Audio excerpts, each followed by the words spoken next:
अजित पवार यांच्या राष्ट्रवादीचे दोन मंत्री सध्या विरोधकांच्या निशाण्यावर आहेत। एक आहेत धनंजय मुंडे आणि दुसरे आहेत माणिकराव कोकाटे।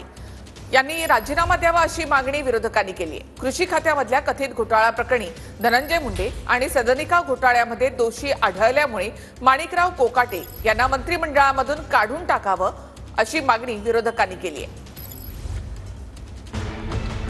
अजित पवारांच्या राष्ट्रवादीचे दोन मंत्री सध्या विरोधकांच्या निशाण्यावर आले। कृषी खात्यातल्या कथित घोटाळ्या प्रकरणी धनंजय मुंडेंच्या राजीनाम्याची मागणी होतीये, तर सदनिका घोटाळ्यात दोषी आढळलेल्या माणिकराव कोकाटेंनीही राजीनामा द्यावा अशी मागणी विरोधकांनी केली आहे। काल एका भ्रष्टाचाराच्या प्रकरणामध्ये एका मंत्र्याला 2 वर्षाची शिक्षा ठोठावली। म्हणजे अजित पवार पक्षाचे दोन्ही मंत्री हे रडारवर आहेत आणि नैतिकतेची जर गोष्ट असेल तर कोणती खळखळ न करता या दोन्ही मंत्र्यांचा राजीनामा अजित पवार सोडून द्या, मुख्यमंत्र्यांनी घेतला पाहिजे। एकमेकावर काय ढकलताय? त्यामुळे महाराष्ट्र सरकारमध्ये दोन असे मंत्री आहेत ज्यांच्यावर आरोप झालेले आहेत आणि त्या परिस्थितीमध्ये ही परिस्थिती अतिशय गंभीर आहे आणि दोन्ही तुम्ही जे मला प्रश्न विचारले दोन्ही मंत्र्यांनी नैतिकतेने निर्णय घ्यावा एवढीच माफक अपेक्षा आहे। नैतिकता ही या सरकारने दाखवावी।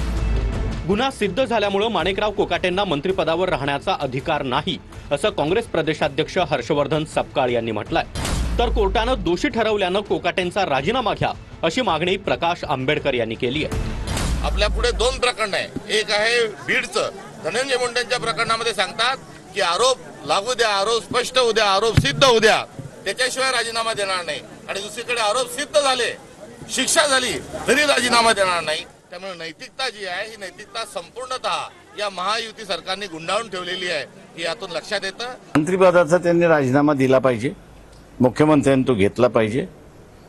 कोर्टाने निर्णय दिल्यानंतर अपिलामध्ये सुटतील न सुटतील हे सांगता येत नाही। त्याला सस्पेंड केल्याशिवाय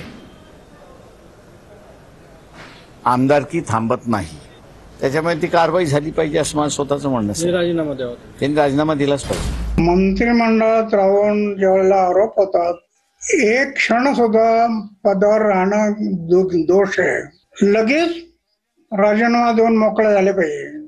चुकला ना, चूक झाली ना, लोक पाहतात ना, म्हणून आपली जबाबदारी आपलं कर्तव्य असं समजून पहिला राजीनामा देऊन मोकळा झाला पाहिजे।